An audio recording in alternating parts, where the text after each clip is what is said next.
his groundwork for the metaphysics of morals, Kant writes, "It is impossible to conceive anything at all in the world, or even out of it, which can be taken as good without qualification, except a good will."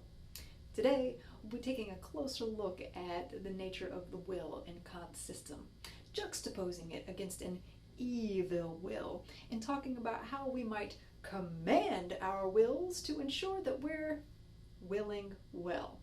We'll be drawing from Kant's critiques, his other writings on practical philosophy, as well as some of his writings on religion. So buckle up, it's going to be a wild ride. Kant's notion of the will is situated in discussions about our ability, our capacity to legislate ourselves, to give laws unto ourselves, to be free from coercive determinations of nature and of the mind. We want to avoid heteronomous motivations of the will, anything that would determine our actions, restrict our actions, and keep us from free judgment and free action.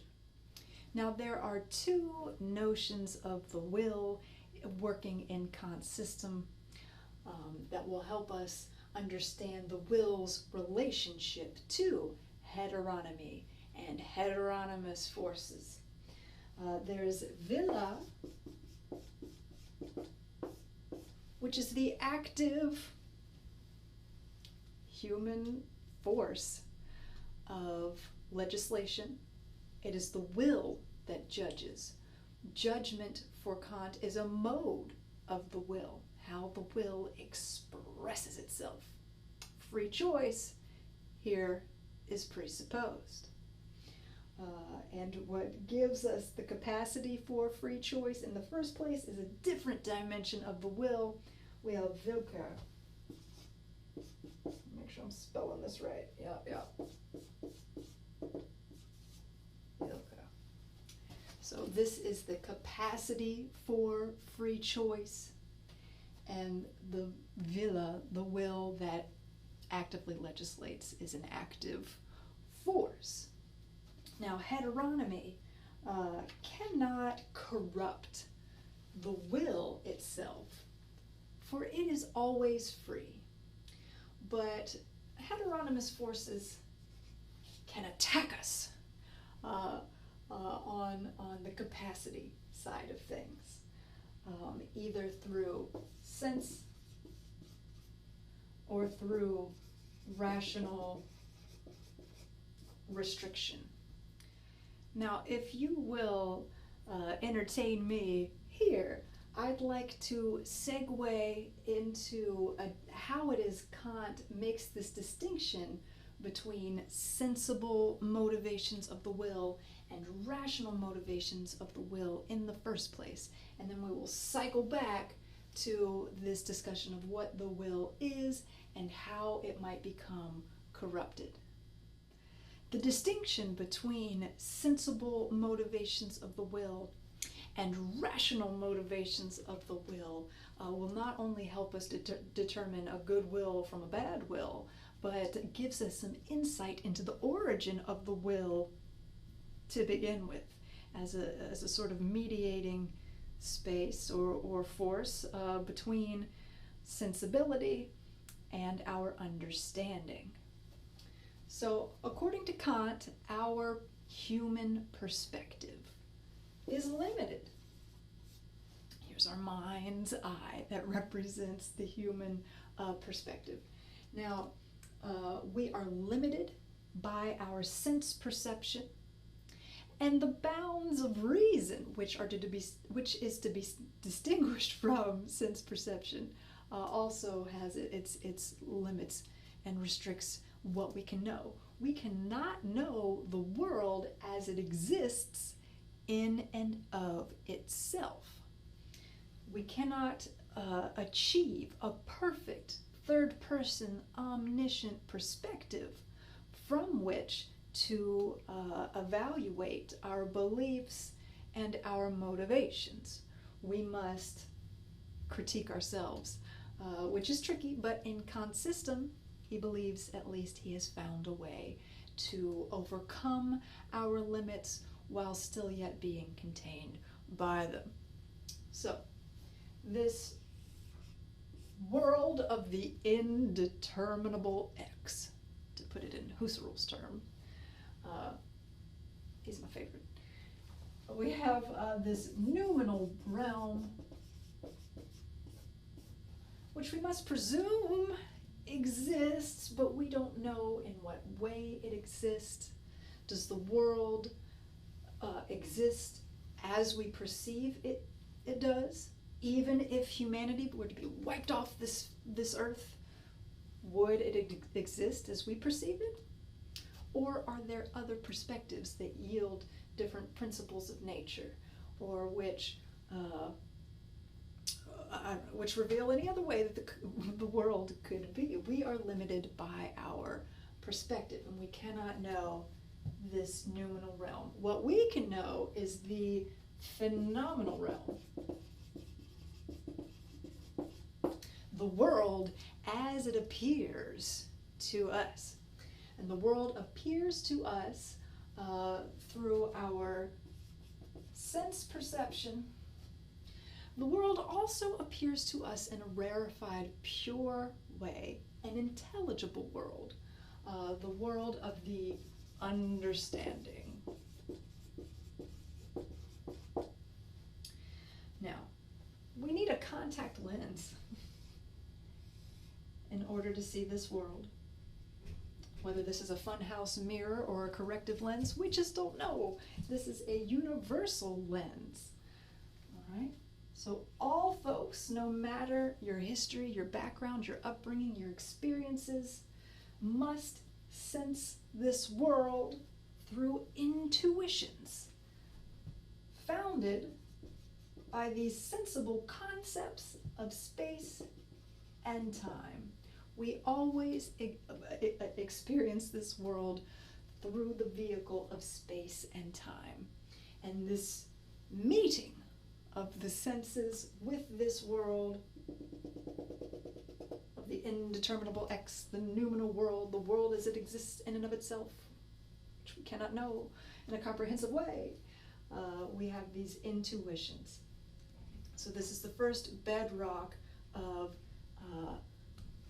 perception that will allow us to know anything about the world at all, even though we can't know it from a perfect third-person perspective. Now, the vehicle of judgments is the understanding. Judgment expresses itself through the understanding, and we can say that the activity of the understanding is founded on judgments. Now, judgments can be about many things, but judgments about this world and the choices that this world might afford us are always given through this vehicle of space and time. So our judgments must be able to conform themselves to this intuitive form in order to attend worldly matters. Now, Kant's notion of synthesis will allow for judgments to contort themselves in a way to attend this world that's intuitively given upon these forms of space and time without relinquishing its freedom bestowed upon it by the understanding, which is free from space and time, from those constraints, free from laws of nature, free from causal laws of nature. It has its own sort of causality happening over here. So I want to take a closer look at that synthesis, and that will help us to understand this distinction between motivations of sense and motivations of the understanding. Now, already the first foundational level of synthesis has been given. This world is given to us through this form of space and time. Now, we don't want to make any presumptions about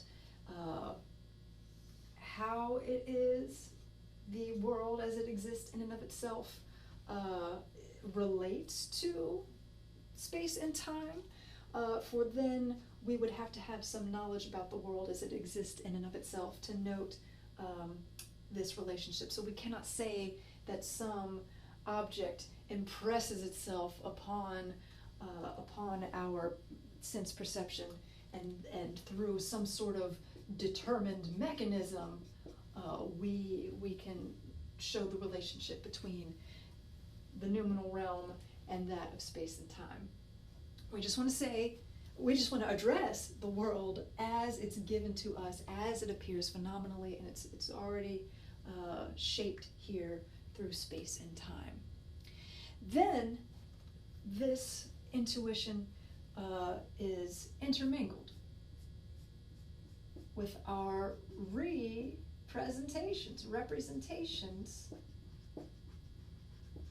of what is given in space and time. Now we have a sort of combination of influences as the way we represent what is given to us in space and time to ourselves. The imagination is involved in this representation, as well as concepts that we borrow from past representations as well as from the understanding. Now there is another level of synthesis, the synthesis of continuity, that these representations are harmonious with our past experiences and harmonious with representations as they are presented originally through intuition. Kant is not worried about a harmonious representation that is compatible with some world as it exists in and of itself. We just want to ensure that there is a continuity of perception, of experience, and that these representations can be influenced by our past experiences, by our concepts provided by the understanding, and that harmoniously relate to what is originally given. Now, the understanding will provide us with universal concepts that bring objective validity to our representations, or at least allow us to reflect upon just how objective our representations can be. So the understanding is bifurcated in a way. We can divide it up into two realms of pure reason. We have theoretical reason as well as practical reason. Now, both theoretical and practical reason, their activities can be reduced to judgment as faculties of the understanding. However, the types of judgments happening in theoretical reason as well as the types of judgments happening in practical reason are a little bit different. The concepts that judgment must conform to in theoretical reason, a little bit different than the concepts revolving around practical reason. I'm going to isolate what's happening in theoretical reason first, and then turn our regard to practical reason, where the discussion of the will continue. Now, the judgment happening in theoretical reason, while free and spontaneous, and that the way our intuitive experiences mix with the imagination to develop representations, we want to make sure that these representations are conforming to the concepts, the universal concepts of judgment afforded to us by pure theoretical reason, to ensure that we have clear sight, because the way that we represent the world to ourselves will influence how it is we evaluate and attend that world as it appears phenomenally. Now, there are 12 types of judgment happening at the level of theoretical reason. And each type of judgment corresponds with a category. And those categories are the standards by which judgment conforms these representations, or makes uniform, makes consistent, synthesizes these representations. So there are quantity judgments, which involve universals, particulars, or singular things. Is this object that sits before my cognitive gaze an individual thing? Is it a set of things? Is it a particular species of a more general genera? Those are 3 types of quantitative judgments. We can also make qualitative judgments, affirmative, negative, or infinite, or maybe indefinite.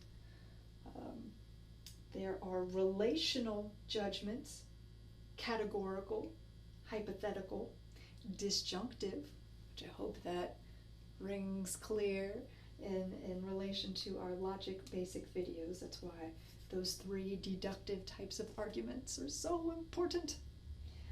And there are also judgments about modality, problematic, esoteric, apodictic. Is what I'm seeing before me problematic? Can I make an assertion about it? Or am I absolutely certain about the nature of this, what is represented to me? Now, the categories of judgment, in terms of quantity, we have unity, plurality, totality. So those categories are going to help make universal or particular or singular judgments, or judgments about universals, particular and singular. In terms of quality, reality, negation, limitation. So is what I'm seeing actual, or is it a unicorn? Is what I'm seeing a negation of what I've seen before, or should what I'm seeing be discounted as untrue? Or is there merely a limitation on what we can know of it? In terms of relation, we have categories of inherent and subsistence, or substance versus accidents. What is essential to a thing and what is merely incidental. There are also categories of causality and dependence, cause and effect. Also of community, reciprocity between agent and patient. I'm reading from the Kant dictionary, BT dubs. Also, we have modality, whether what we are seeing is possible or impossible, whether it exists or does not exist, whether it is necessary or contingent, that is, whether what is given need no other thing in order for us to explain it, or is it dependent on some other cause or underlying thing for its value. Now, this synthesis in reference to these categories at the level of theoretical reason is more or less passive. Now, judgment is an activity. There is spontaneity here in the creation of these representations, and thus in the conformity of these representations to our past experiences and to our expectations of what is reasonable, what is rational, what is universal, these categories of judgment. Now, even though this is an activity, this process of synthesis happens passively in the background of perception.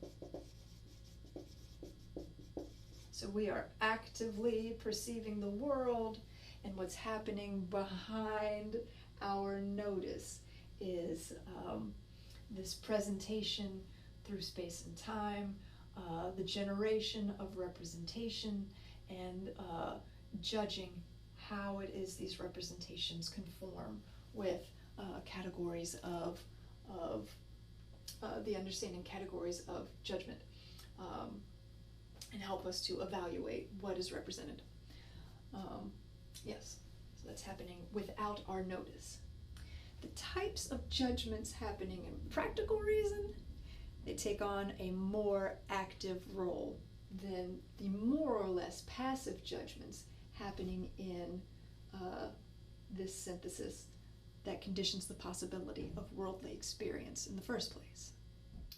Now, the understanding from a theoretical standpoint provides us with a sense of self, as well as objects that we present. We perceive ourselves as existing here physically, but we also have another understanding of ourselves as free from being completely determined by this body and by our sense perception that is so wrapped up in or through or around, whatever preposition you'd like to choose, this body, with this body. Practical reason gives us the type of faculty of the understanding that commands our will, and it is through practical reason that we can get a snapshot of the active involvement of judgment in shaping our world by motivating our actions, which occur in the world, at least insofar as we perceive it. Let's turn again to what's happening in our perception. We're generating representations, and whenever we verify these representations, or at least whenever we conform our representations to these 12 categories of the understanding, through the 12 types of judgments that are going on theoretically, we're generating ideas about the world, ideals about the world, which involve how things ought to be. Oops. We gain a picture of how things ought to be from the generation of ideals, which then come to influence practical reason, our priorities, how we believe things ought to be. This reflects ultimately our end of the world, or at least our purpose of the world. Our experiences of the world are heavily imbued with purposive elements. We see a home for us here, purposes for us here, what we might tinker with, what we might master. So each of us individually is generating an ideal that projects onto the end of time, the purpose of time, a type of causality which need not be understood within the parameters of succession or natural causality, cause and effect. So this type of cause of the pure understanding develops, and we imbue a lot of ourselves into this image of how things ought to be. We each come with talents and drives, ambitions. We each have our own little home world, families that we must navigate through, jobs that we have, roles that we must play.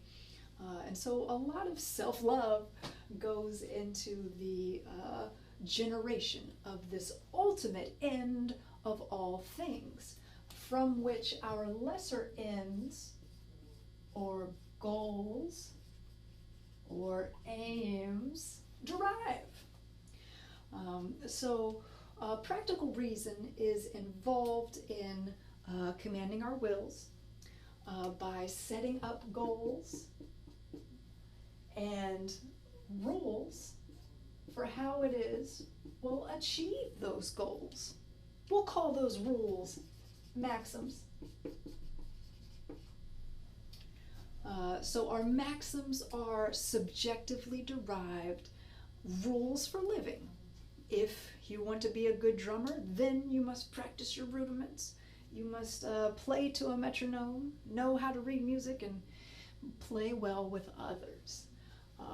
So I follow my little maxim subconsciously, maybe at first, for, again, the activity of the understanding is happening in the background of our perception. So before any transcendental method where we might uncover what's happening here, these maxims, as they sit pre-reflectively, are subjectively constituted.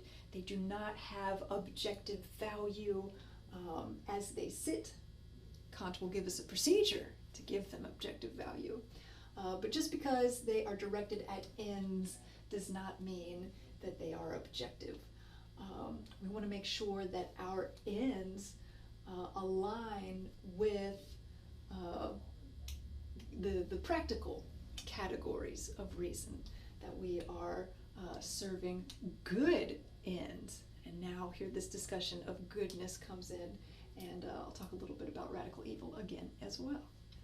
Now, we want to make sure that the judgments which are motivating our will, what we ought to be going after, how we ought to act, how we ought to decide,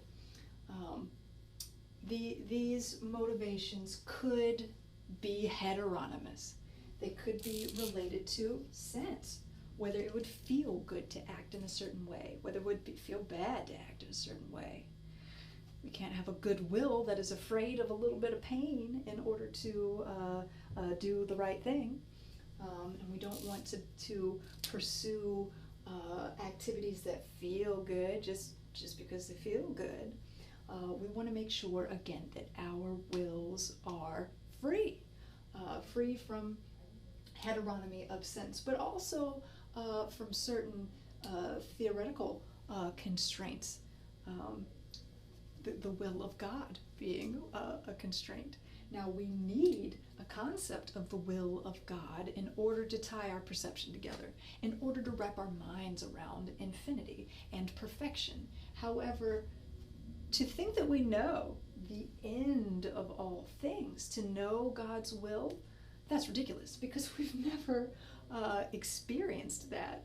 We might think we have experienced God's will, and that might be a very compelling experience that one might have. However, we must recognize that it would be absurd to think that we could know absolutely God's will, and to judge our will in accordance with God's will. We're stuck.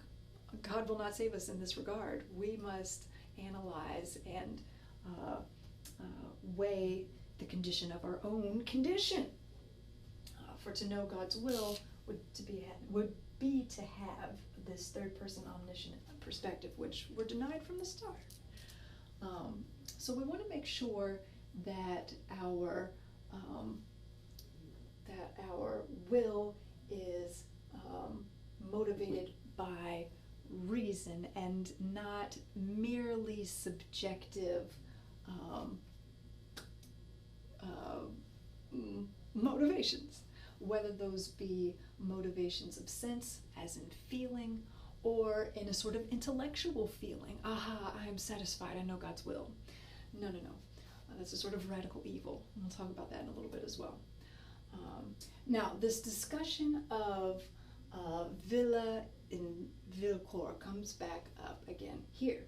Now, Vilcore is the capacity to act, the capacity to set ends and rules for achieving those ends. The villa involves the will's relationship to principles, motivating principles, whether those principles be from the understanding or principles of sensibility. Now, Vilcore is involved in oughts and nots. It's in the presentation. The will itself, as the legislating ultimate actor here, the choice maker, is always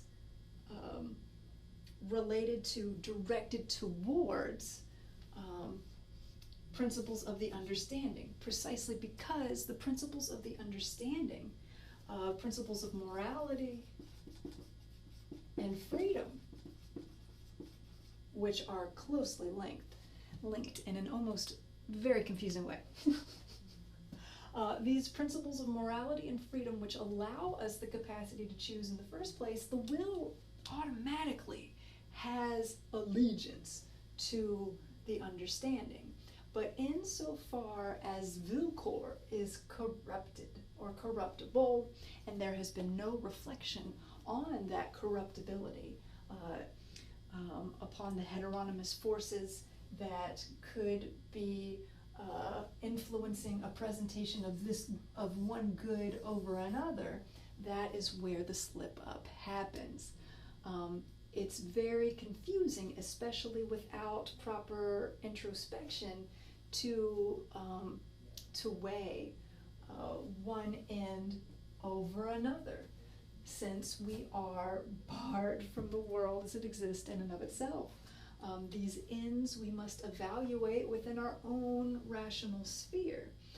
And so an end that is motivated by morality and freedom and universality and categories such as freedom and morality as they exist in this practical sphere, it's hard to distinguish between ends motivated by those principles and ends motivated by principles of sense, of heteronomy and the like.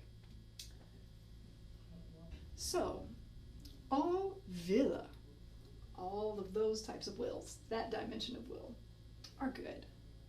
And we want to represent an ideal that subsumes lesser goods underneath this highest good of our duty to morality and freedom, so that our Vilcore can't be corrupted or isn't so easily corrupted. We want to generate a highest good that again puts the moral law above our happiness. Without that happiness in the highest good, we'd have very little incentive to follow it. And I also want to note that this happiness is more intellectual than it is sensational. There is a sort of happiness involved in conceiving of yourself as completing a goal. And why some people never get anything done, because they're satisfied in the thought of them being able to complete it. So we have that sort of happiness there. There's also an intellectual happiness in the capacity to know things in an adequate way. But we want but feelings are also involved but sensual feelings are also involved in this happiness. So we want to incorporate our intellectual happiness and our satisfaction, but we want to make sure that we earn it. The moral law calls for us to earn our happiness, and so as not to lose our freedom amidst all of that happiness, to succumb to some sort of Epicureanism. So this highest good becomes an ideal that commands the will, and we can practice the categorical imperative to ensure that we are serving this right ratio of an ideal, of an end of our actions, a purpose for our actions. We want to bring about the moral law. We want to bring about and actualize freedom.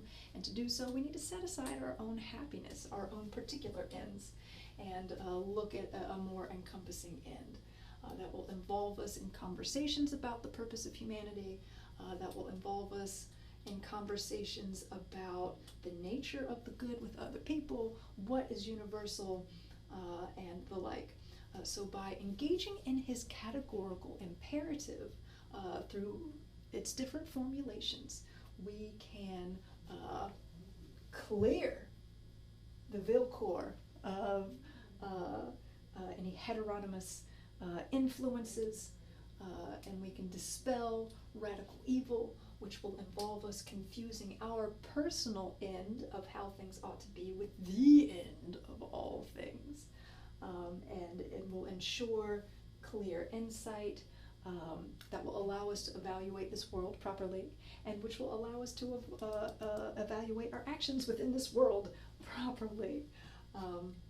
So let's talk about the categorical imperative and how it is we'll be able to command our wills to serve out of a sense of duty, out of a feeling of duty. That's also a feeling involved in this happiness, this duty to the moral law, because Villa already has a duty to the moral law. It is bound to the moral law, the principles of morality being autonomy and freedom. Now, this freedom is practical freedom. It's not the same sort of freedom that we have in theoretical reason, because theoretical reason is completely free from the constraints of time and space, whereas in practical reason, we are directing our cognition to particular things within the world, situations wherein we must act, and so there's already a mix of influences here in terms of our standards of motivation. We have to accurately capture what's motivating us here. In practical reason, well, it's corruptible. So we'll command our will clear away with absolute certainty this space, and ensure that our wills are guided by the light of this highest good, which is a right ratio between our devotion to the moral law, our duty to the moral law, which is presupposed anyways, and our feelings of happiness. Quick note on that presupposition there. I kind of mentioned it, but I want to go through it again. That the principles of morality and freedom must be presupposed. There's a bit of a vicious circle happening here, or a productive circle, depending on how you look at it. But again, Villa is already free. It cannot not be free. However, it can be tricked by Vilcore into choosing ends that are irrational. And so we want to make sure that that we're acting not, again, in accordance with freedom accidentally, but that through reflection, that through implementing the categorical imperative, that we have intentionally set for ourselves this end as the motivator of our actions. Yeah, let's dig in. Now, radical evil, where we confuse our personal vision of how the world ought to be with how the end of the world actually is, and allowing ourselves to be motivated by heteronymous forces, that's natural, because at this level of pure practical reason, it is hard to tell whether this ought or not has been conditioned, constituted by principles of sensibility, or whether it has been constituted by principles of morality, freedom, autonomy, pure reason itself. And that's natural. That is natural. So there is an analogy between the fall of Adam and Eve into a sinful state and the fall of pure reason itself. that Vilcore, that little soft spot in pure practical reason, must be attended if we are to work our way back towards perfection. We want to make our way, or make room for a sort of faith here in Kant's system. So first we need to get rid of the shame. All rational humans, all human beings who are rational, which to be human means to be rational, and that claim is problematic, but that's not here or there to be dealt with.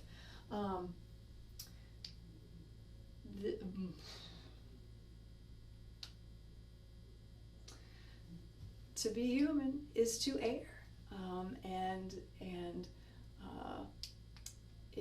it is a sort of natural defect of rationality.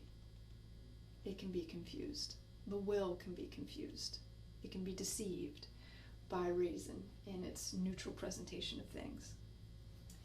So we have this categorical imperative that will help us align ourselves with our highest good, with an end that takes in mind all of human happiness and all of the human condition, freedom, the laws that condition the possibility for freedom in the first place. We want to serve those ends. And understand our own personal happiness in that representation, and how our cognition fits into this universal sphere of the moral law. So the categorical imperative.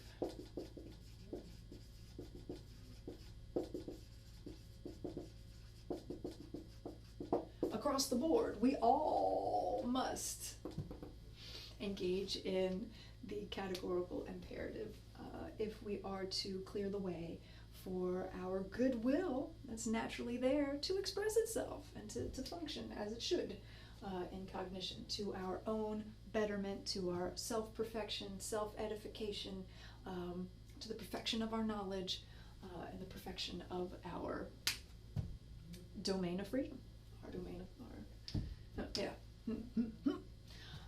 so our first step in the categorical imperative involves a universe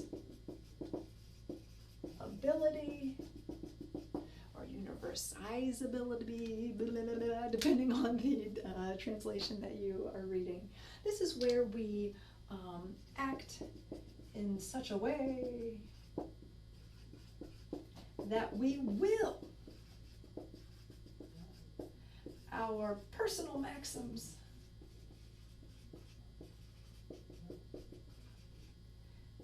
to the universal law.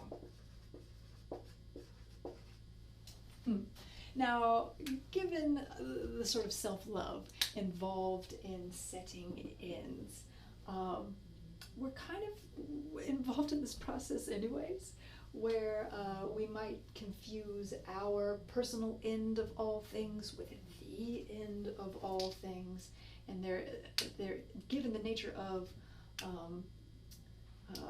concepts and how our representations must conform to them. There is a certain structure of objectivity involved in the ends that we set.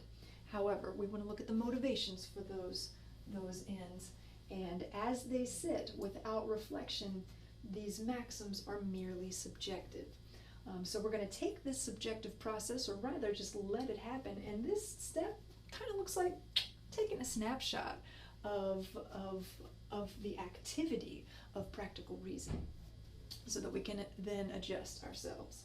So we act in such a way that we will our personal maxims to be the universal law in order to see that our personal maxims never compare even to the universal law. This is a humbling act, or at least it is at the start, because again, we desire to know the good, to know the universal moral law, and to act from a place of duty to it, Kant presumes. So once we see that our personal maxims do not live up to the universal law, we're going to try again. There's just a natural drive in us to want to achieve that perfection and to achieve insight. Let's break this down into an example. Again, to be a good drummer. I forget what I said earlier.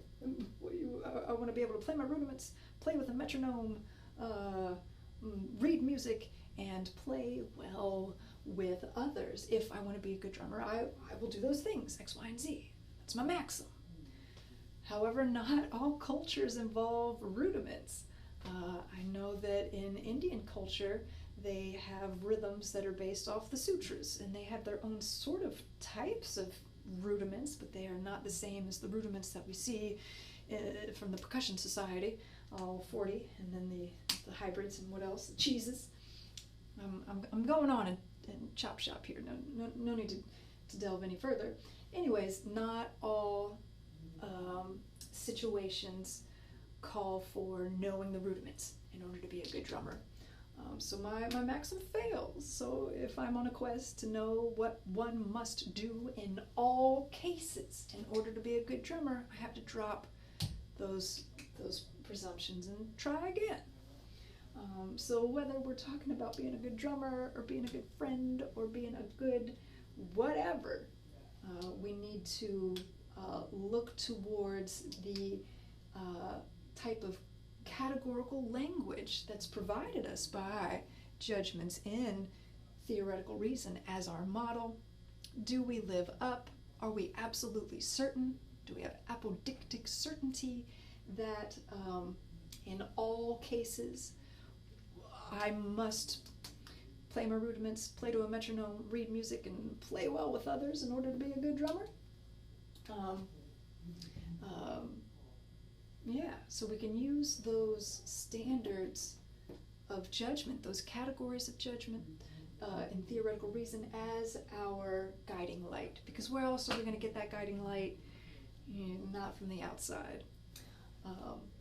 So our maxims, they never reach the level of universal law. However, just by reflecting on those maxims and comparing them to the universal standard of the moral law, the universal freedom of reason, we have made these maxims objective,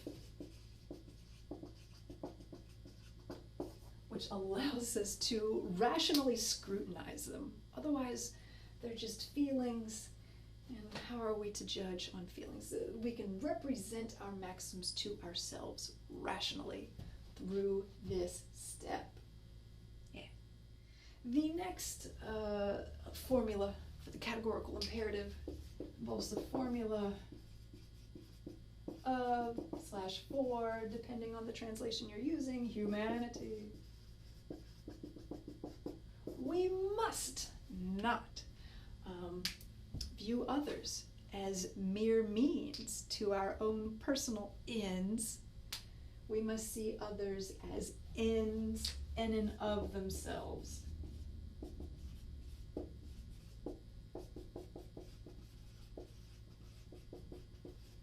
Everyone is giving laws unto themselves, or at least giving rules unto themselves.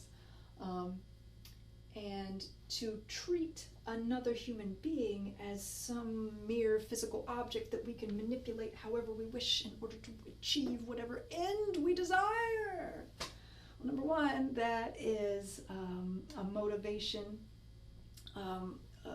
stemming from principles of sensibility, that we could that we would feel good to achieve the goal that we want to achieve by using somebody, or maybe if in a business transaction, maybe you're at the Starbucks and you're just completely unloading on the barista, going off because they were out of lemons or whatever, and then just completely destroying this person. Well, that might have felt good for you to release whatever tension was inside, but you did not respect that person the moral law within that person and their capacity to give law unto themselves.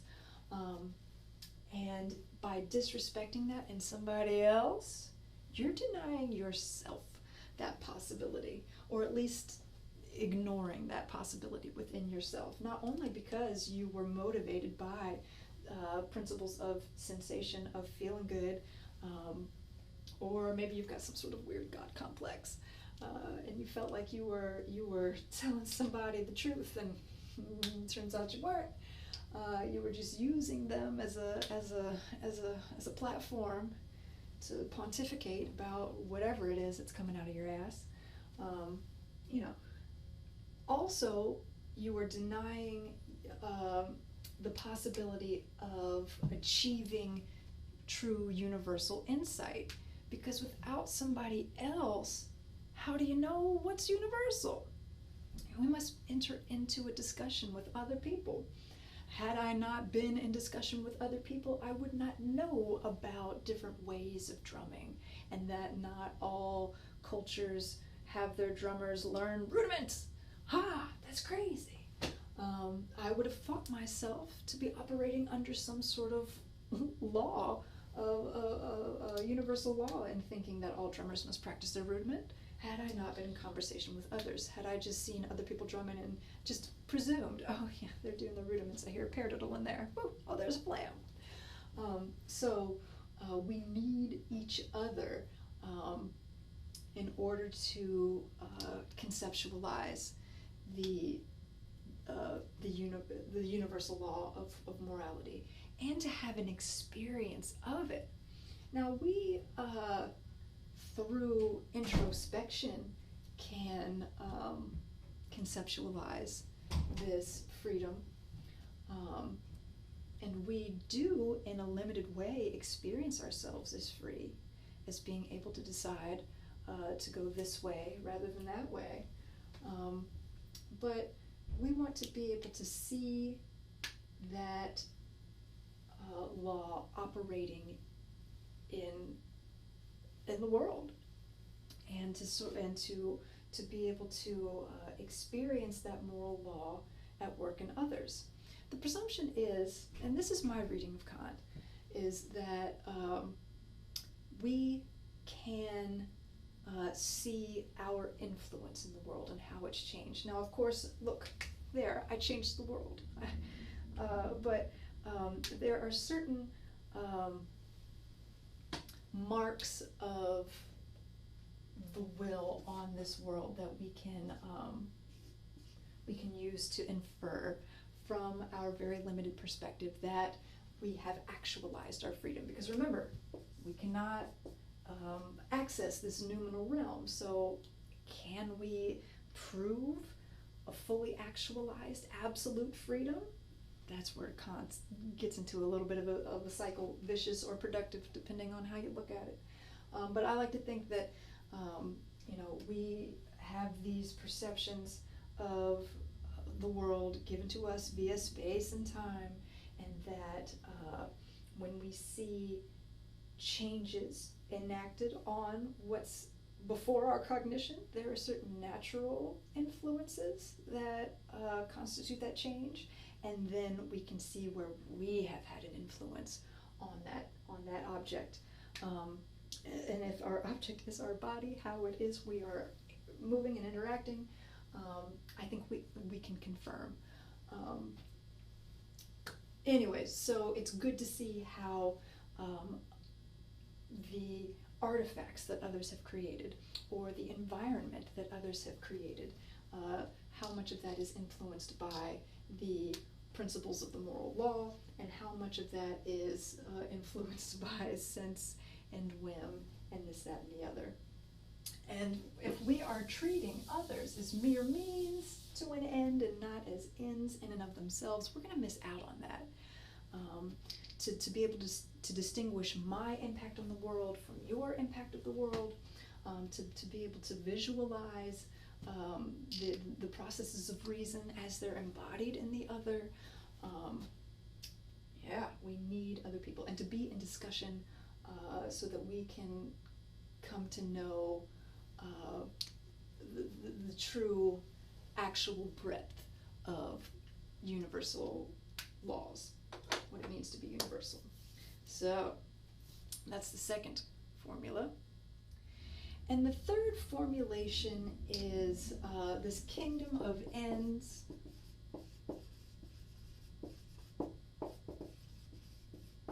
wherein we conceive of ourselves as existing in a pure realm of other ends. I'm an end, you're an end, she's an end, we're all ends, yeah, or however that Good Burger reference went. So we want a kingdom of ends where our relationships are purely formal. This is an ideal kingdom, an ideal realm. This is an intelligible realm. And you could make the argument that the only thing that we can know in and of itself is this little ideal world of how things ought to be that we've generated in accordance with and from a place of duty to the moral law. So involved in this categorical imperative, we're visualizing, maybe that's a bad term because it evokes the imagination. We're still in the realm of the understanding, which is pure, where we can conceive, there we go, we can conceive of relating to each other in a pure manner, where our relations are motivated purely by the moral law itself, the laws of reason, and of freedom. Freedom from whim, freedom from sensibility, freedom from the restrictions of a God whom we can only conceive of because we've never experienced that directly, as far as we can tell. Again, noumenal realm, barred. So with this ideal of a kingdom of ends, we can set up, generate this highest good that where we have a universal law conceived of as applying to everybody, truly applying to everybody.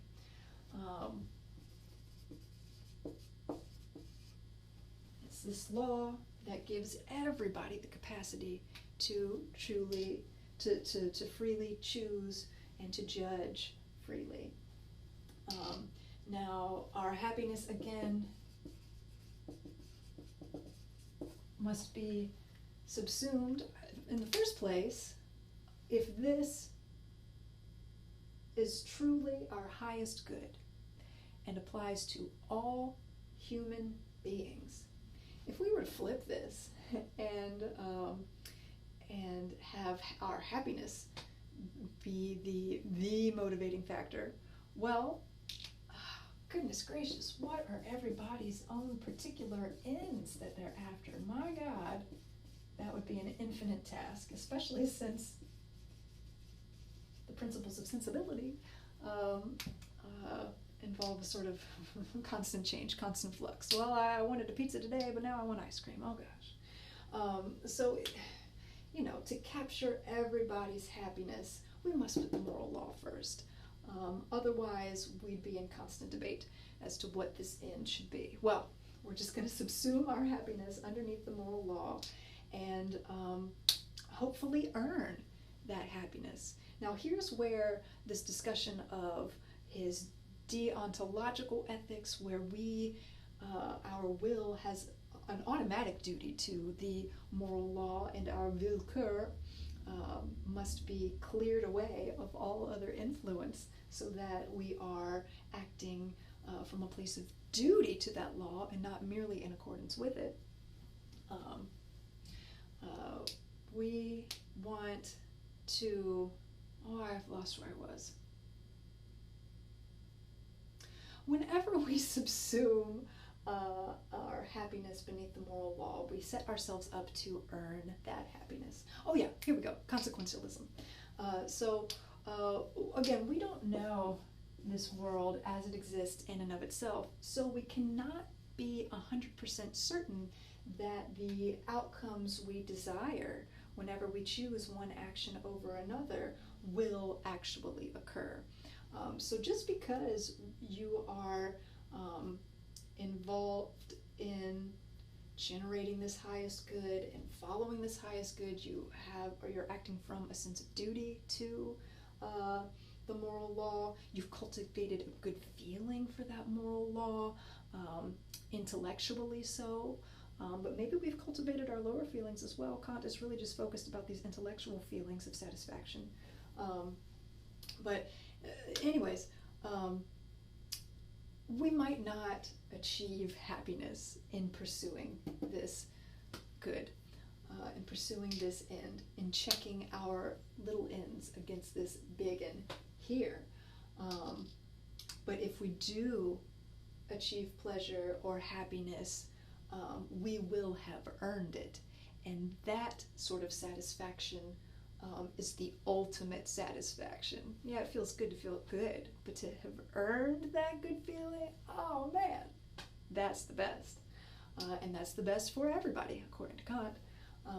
So we are completing ourselves by achieving this happiness once we've earned it. Yeah. Now, back to a good will versus an evil will. So all wills are associated with the principles of the moral law because all wills are practically free. We're still bound to make decisions about this world, but we can choose to be motivated by principles of morality or principles of sensation. Now, it gets confusing as sometimes options motivated by the moral law and options motivated by sensation look the same. They present themselves as equally good. Oh gosh, what am I to do? So this categorical imperative will help us to distinguish good choices from bad. And the more we practice it, I believe, the more we can recognize goodness and evil in others. Again, think about that mark that we leave on the world when we're motivated by principles of morality. We are more accommodating,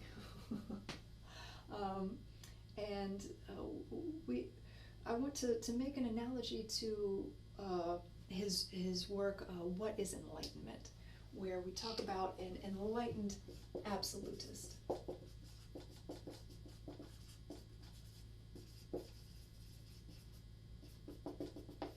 So we can discuss sort of the material necessity in necessities for engaging with the categorical imperative in the first place, and this enlightened absolutist as a model of good leadership that can account for and represent the interests of a whole group, uniting those interests underneath a moral law here. So let's turn real quick to that enlightened absolutist, and then we should be done. So the kingdom of ends, where we need no government, we're all giving laws unto ourselves and being so calm, cool, and rational with each other. That is an ideal. In reality, we need the right environment in order to flourish intellectually and to practice this categorical imperative, to perfect ourselves. Now, he's modeling this enlightened absolutist after Frederick the Great. There's a little bit of sass in Kant when he's addressing Frederick, and the term enlightened absolutist comes from Frederick himself. He dubbed himself to be an enlightened absolutist. So whether Kant was being a little snarky and in praising Frederick for being an enlightened absolutist because Frederick was a warmonger, or if he is in good faith praising Frederick for being an enlightened absolutist, I don't know. I like to think that Kant's pretty sassy. And he got away with saying what was deemed blasphemous in that age. just with the tap dance that he does. So even though his writing is unapproachable, the tap dance that he does is very powerful, and you can do that dance too. Anyways, the enlightened absolutist is a figure, a father figure, that enacts law based off of the moral law, and which hopefully represents the interest of his people. But order and harmony are necessary first if we are to accommodate so many disparate ends. So the enlightened absolutist is sort of this, like I said, this paternal figure who represents the aims of his constituents in a passive way, much in the same way that theoretical reason passively represents the world to ourselves through judgment and through laws of reason. Eventually the enlightened absolutist wants to be such a good example of being prejudiceless and being so close to the moral law that the human law they enact and promulgate closely resembles that law, so much so that they might as well be God, or at least as close as we can achieve that status as a human being, and gives law unto the land that promotes the categorical imperative, that promotes free debate, and that promotes people to lead themselves as much as possible, such that eventually the enlightened absolutist is no longer necessary. Again, our aim is a kingdom of ends. It's ideal, and we won't be able to achieve that in this world, but the enlightened absolutist will get us closer to our next step in human enlightenment. Kant is presuming here a progression of human history, where we become more and more enlightened, and hopefully this enlightened absolutist is one of the last steps necessary, that once we have the space where we can get our shit together, then we can practice the categorical imperative and edify ourselves, perfect ourselves, and eventually lead ourselves without a government.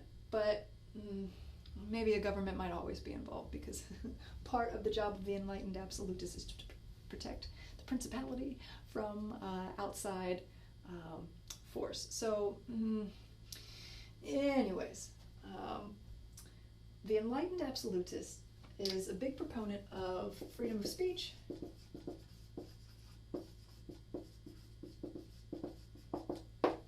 and freedom of religion.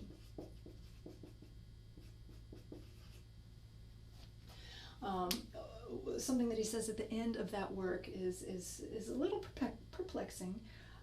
He says, say what you want, say what you will, but you must obey.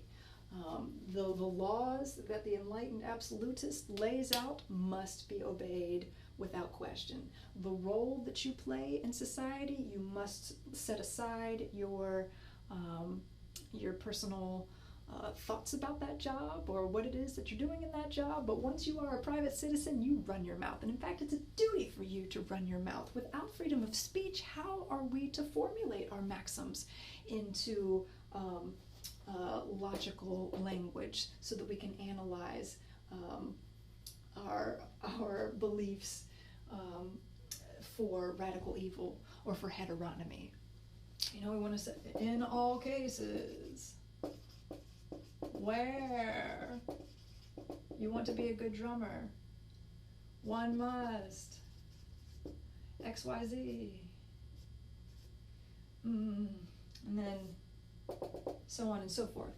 So we're restricted in presenting our maxims in this categorical language, but we're not restricted in our ability to say it. We must say it. How else are we going to practice this categorical imperative? How else are we going to treat others as more than mere means? but as ends in and of themselves if we can't communicate with them as rational equals. That's ridiculous. So we need freedom of speech. Also, without freedom of speech, how is the enlightened absolutist going to hear the interests of everyone so that he can represent, so that he can take those interests and conform them with the ultimate categories of the law, much in the same way that theoretical reason makes our representations correspond with the categories of judgment. So freedom of speech, necessary. So the enlightened absolutist needs to have some thick skin. And freedom of religion, also crucial. Religion is crucial to securing a space where we can reflect on the nature of, the absolute nature of the moral law, and as a space where we can get over ourselves, as my mother would say, as we can get over our self-love and cultivate a sensibility of love for others, a love of community, something more general than the particular self. And the more general our regard becomes, the closer our understanding comes to purely cognizing this moral law in and of itself. So we need a religious community that speaks to us. There are authentic religions and inauthentic religions. Authentic religions promote free judgment, promote practicing of the categorical imperative, where we have a sense of love for thy neighbor. An inauthentic religious community is plagued with dogma, who wants to suppress free thinking. It's run by an ecclesiastical caste that presumes it knows the end of all things, that it knows God's will, and preys on people's fear, that part of their sensibility, prompting them to present to their practical reason ends they ought to choose, and the will is like, well, okay, I want to choose what's good. Well, we've misconstrued what's good out of fear and pressure from outside powers, another type of heteronomy. So we want to make sure that we are, number one, free to critique the ecclesiastical caste, and if there's one state religion, it'll be hard to do that. But we also, again, want to make sure that we have a religion that speaks to us. Now, Kant was a Christian, Lutheran, I think, and he, of course, thought that the Christian religion was the best, but he wanted to make room for other types of religion. You know, if Mohammed speaks to you and his teachings encourage you to reflect upon the universal nature of things, that the conception of God and perfection that is presented in the Islamic faith, it just speaks to you and helps you wrap your mind around absolute certainty. It helps you wrap your mind around the origin of the moral law. You go ahead and you pursue that, baby boo. If the teachings of Buddhism speak to you, you should be free to pursue that, so long as those religions are authentic and promoting the moral law over our happiness. So an enlightened absolutist will condition the space for free speech, freedom of religion, and free judgment, much in the same way that the right ratio, our highest good, clears away through the authoritative language of the categorical imperative a space so that our Vilcore is not corrupted, and the ends presented there are rationally motivated, that yes, not only sit in accordance with the laws of morality and of freedom and of reason, but also in choosing them we would be acting from a place of duty to that moral law. And I think that's it. Yeah. Hey, enjoy your Kant.